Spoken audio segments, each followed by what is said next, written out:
क्या नाम है आपका? मेरा नाम अनमोल। क्या वारदात हुई थी? क्या दर्शकों को बताइए, थोड़ा आप कैमरे के आगे आइए। मैं क्या कहते हैं, ये 27 तारीख की शाम की बात है। मैं बिहारी कॉलोनी गया था अपनी बहनों के पास। तो वहाँ पे इन्होंने मेरे को, जब मैं इनके पास हुआ ना, इन्होंने बताया कि इन्हें कुछ दिनों से कुछ लड़के परेशान कर रहे हैं। तो हम दुकान पे सामान लेने गए, मैं वो इनसे थोड़ा लड़के आगे था। कौन है? वो लड़के मोमडन मुस्लिम है वो लड़के।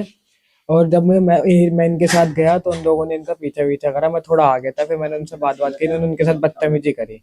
तो मैंने बात करने का, वही क्या अगर हम चेक कर रहे बदतमीजी की हो। बात करें तो किस हद तक आए हैं? मतलब गंदी लैंग्वेज भी यूज करी इनके साथ, बैड टचेस वगैरह भी करे, सब कुछ करा इनके। फिर उसके बाद मैंने वहां पे बात देखिए, करी। जैसे कि अभी इन्होंने बताया है, बैट टच भी किए। उनकी हिम्मतें देखो कि एक लड़की को सरेआम गंदे तेगे हाथ लगाते हैं। क्या समाज वाकई में सोया हुआ है? सवाल यहाँ पे भी खड़े होते हैं, पुलिस प्रशासन पे भी सवाल खड़े होते हैं। आगे जुड़े रहिए हमारे साथ। तो आगे क्या फिर हुआ? उसके बाद मैंने उनसे बातचीत करी। उस बातचीत के दौरान उन्होंने मेरे पे को मारना चालू कर दिया। मेरे को मारा, मेरे साथ जो थे उन्हें मारा। वो कम से कम 20-25 लड़के थे आप जिनके, लोग कितने लोग? हम 4-5 थे मुश्किल से। और जिनके पास हथियार भी थे, रॉड थी, सरिये थे, फट्टे थे, डंडे थे। मतलब जो हाथ मारता सब मारे थे। रोड पर ईंट पड़ी थी, ईंट उठा के मार रहे थे। उन्होंने वहां पे धमकी वगैरह भी दी कि हम गोली वोली भी मार देंगे तेरे को। तो जाहिर सी बात है, कुछ ना कुछ तो होगा उनके पास, क्योंकि वो पूरी मारने की प्लानिंग से ही थे मुझे। उसके बाद मेरी स्कूटी तोड़ी, भाई की स्कूटी थी, वो स्कूटी भी तोड़ दी वहां आपके ऊपर किन चीजों से वार किया? पे। मेरे ऊपर क्या कहते हैं, रोड, सरिये, फट्टे, सब चीज से वार किया है। आपके साथ जो पिटाई हुई, कितने लोग थे उस टाइम पे जो आपके साथ में पिटाई कर रहे थे? मेरे साथ मैं और एक और मेरा छोटा भाई था, जिसके उसका भी सर फटा है। जो मानने वाले थे, किन लोगों ने, आप जानते हो उनको, किन लोगों ने आपके ऊपर हम हमला तो किया? जानते ही, पहले तो हम जानते नहीं थे। हाँ, पर अब सबकी शक्लें याद है, सबको देखा हुआ है, कौन है, कहाँ से है, कैसा है। कहाँ कहाँ चोट आई है आपके? मेरे सर में चोट आई है, पीठ पे निशान थे, पैर में निशान थे, हाथ में निशान थे, आगे पूरे में निशान थे। अब तो निशान थोड़े कम हो गए, काफी दिन हो गए। पूरे में निशान थे मेरे। पुलिस प्रशासन से कितनी उम्मीद है आपको? पुलिस प्रशासन से उस दिन के बाद से तो उम्मीद है, जिस दिन से हमारी डीएसपी सर से बात, डीसीपी सर से बात हुई, उस दिन के बाद से तो उम्मीद है उनसे कि हाँ वो काम कर रहे हैं अपना। आपने उस टाइम पे जब वारदात हुई, पुलिस को फोन नहीं किया? उस समय पुलिस को फोन करा, पुलिस आई। उस समय थोड़ा पुलिस ने ढील करा था। और उसके बाद जब, किस तरीके की ढील आप कह सकते उस हैं? समय क्या कहते हैं, पुलिस ने मेरे को हॉस्पिटल भी ले गई। मेरी पट्टी भी 1 घंटे बाद हुई, एमएलसी भी बहुत लेट हुई। क्या कहते हैं, आईओ ने भी दिक्कतें करी, काफी दिक्कतें करी। ये सब हमारे साथ करा इन लोगों ने। पर उसके बाद जब सबने गए, सब लोगों ने बात करी, तब थोड़ा साथ दिया है हमारा। नहीं तो पहले कोई साथ नहीं था।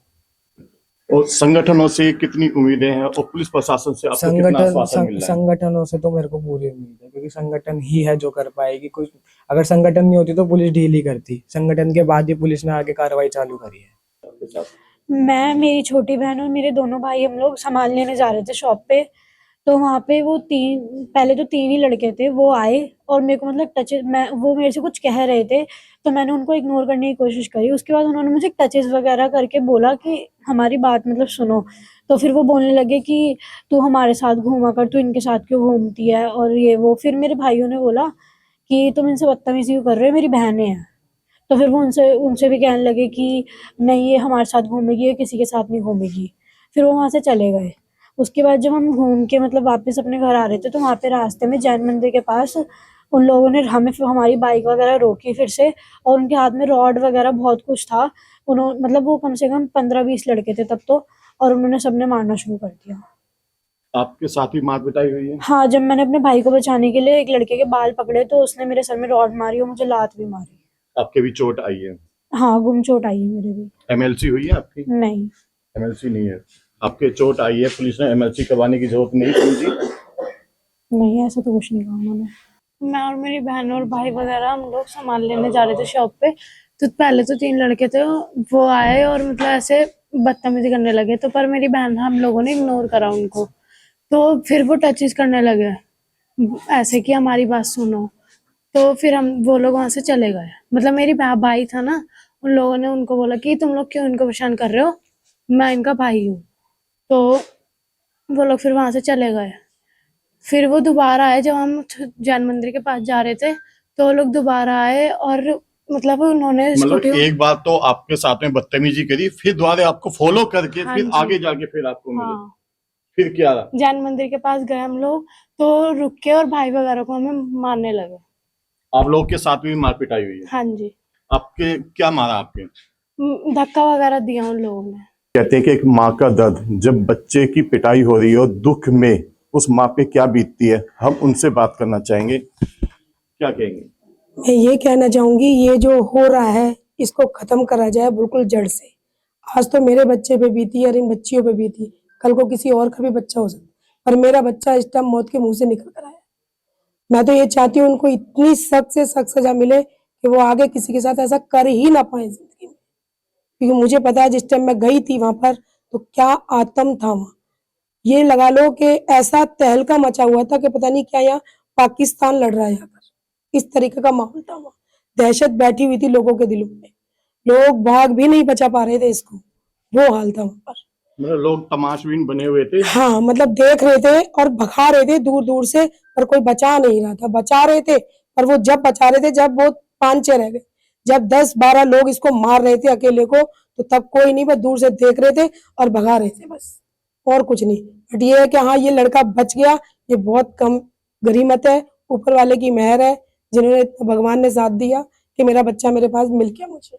पुलिस प्रशासन से कितनी उम्मीद लग रही है, कितना सपोर्ट कर रहे हैं वो? पुलिस प्रशासन अब जिस दिन से सब लोगों ने सपोर्ट किया बजरंग दल से, तब से बहुत है कि हाँ सपोर्ट कर रहे हैं। और उन्होंने ये भी कहा, डीसीपी से बात हुई, मोहित जी भी हमारे साथ गए थे, उन्होंने भी बात करी और वहाँ मीटिंग हुई डीसीपी से, तो उन्होंने कहा कि हमें इतना टाइम चाहिए, हम सब लड़के ढूंढ देंगे। हमने बोल दिया था, तो मोहित जी ने भी वहाँ बोल दिया था, अगर जो आपने इतने टाइम में नहीं ढूंढा तो फिर बजरंग दल बाहर आएगी। हमारे साथ में बजरंग दल से गोल्डी जी जुड़ चुके हैं।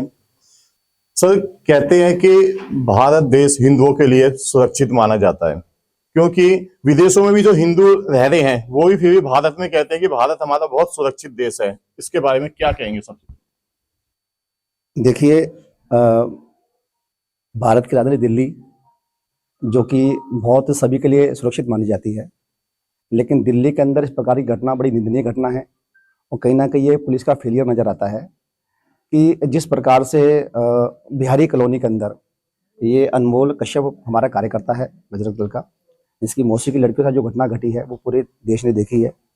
और इससे जाहिर भी होता है कि दिल्ली पुलिस का कितना बड़ा नेटवर्क सुरक्षा के में लगा हुआ है, वो फेलियर नज़र आता है। और जो जिहादी मानसिकता है, जो विधर्मी हैं, उनके हौसले किस प्रकार से बुलंद हैं। वो पहले तो 3 लोग इनको छेड़ाछाड़ी करते हैं, जब ये लोग विरोध करते हैं तो प्लानिंग बनाकर और दोस्तों को बुलाते हैं, हथियार लेकर आते हैं और पूरी प्लानिंग कर रास्ता रोक कर उनको घेर के मारा जाता है। हिंदू बहनों के साथ गलत प्रकार से टच किया जाता है, बलात्कार करने की धमकी दी जाती है, जान से मारने की धमकी दी जाती है, गोलियां मारने की धमकी दी जाती है। तो ये सारा भारत की राजधानी में हो रहा है, ये बहुत दुर्भाग्य की बात है। मैं गृह मंत्रालय से और भारत की सरकार से, दिल्ली के मुख्यमंत्री से निवेदन करता हूँ कि जो इस प्रकार के तत्व हैं जो दिल्ली के अंदर ऐसा हिंदू मुस्लिम माहौल बनाना चाहते हैं, हिंदुओं को घेर के पीट के मारना, आज बजरंग दल इस विषय में आया है तो हम घटना होने के बाद आए हैं, ना कि हमने किस प्रकार की पहल की है या हिंदू मुस्लिम करने की। हिंदू मुस्लिम वहीं से हो रहा है क्योंकि उन्होंने हिंदुओं की बहनों को छेड़ा, रास्ता रोक कर घेर के मारा। ये कहीं ना कहीं ये बहुत बड़ी साजिश है। इनके पीछे और भी लोग हैं जिनके जो इनको हथियार देते हैं, जिन्होंने गोली मारने की बात की है और बयान ना देने की बात की धमकी दी है। मेरा सरकार से निवेदन है कि परिवार को सुरक्षा भी दी जाए और उन लोगों पे ऐसा धारा लगा के अंदर किया जाए ताकि 2-3 साल तक बाहर न निकलें, ताकि ये बहनें अपनी पढ़ाई भी कर सकें और सुरक्षित कहीं अपने घर के काम से बाहर जा सकें। अभी आपने कहा गृह मंत्रालय से आप वो कहते हैं। सर, ये देखिए ना, बांग्लादेश में अगर हिंदुओं के ऊपर तांडव होता है तो सरकारें बाहर आ जाती हैं, सबके बयान आ जाते हैं, सड़कों पे आ जाते हैं। और आज 2 बच्चियों के साथ में ऐसे हरकतें हुई हैं और देखिए 6 दिन हो चुके हैं, अभी तक किसी के बयान नहीं आए हैं। और आप खुद बजरंग दल से हैं, आप खुद घर से निकल के 6 दिन बाद आए हैं।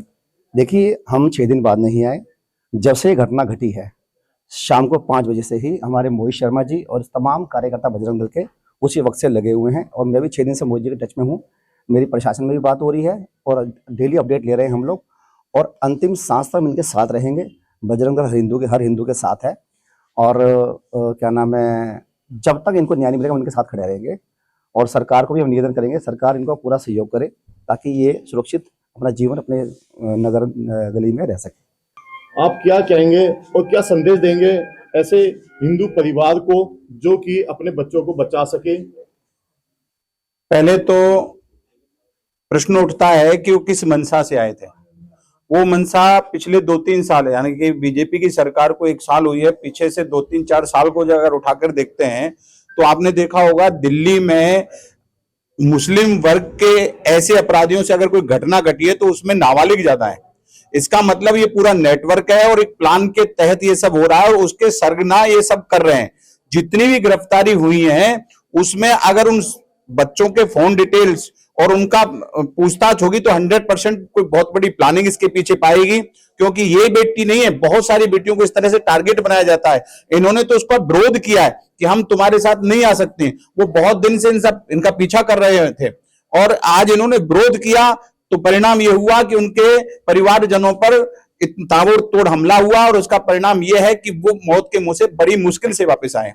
इसके पीछे मुझे ऐसा लगता है कि अभी जो सरकार है उसको ये समझना चाहिए, क्योंकि पिछली उनको आदत पड़ी हुई है, इसलिए योगी सरकार की तरह बुलडोजर सरकार दिल्ली में बहुत ज्यादा जरूरी है, क्योंकि पुरानी उनको आदत पड़ी हुई है।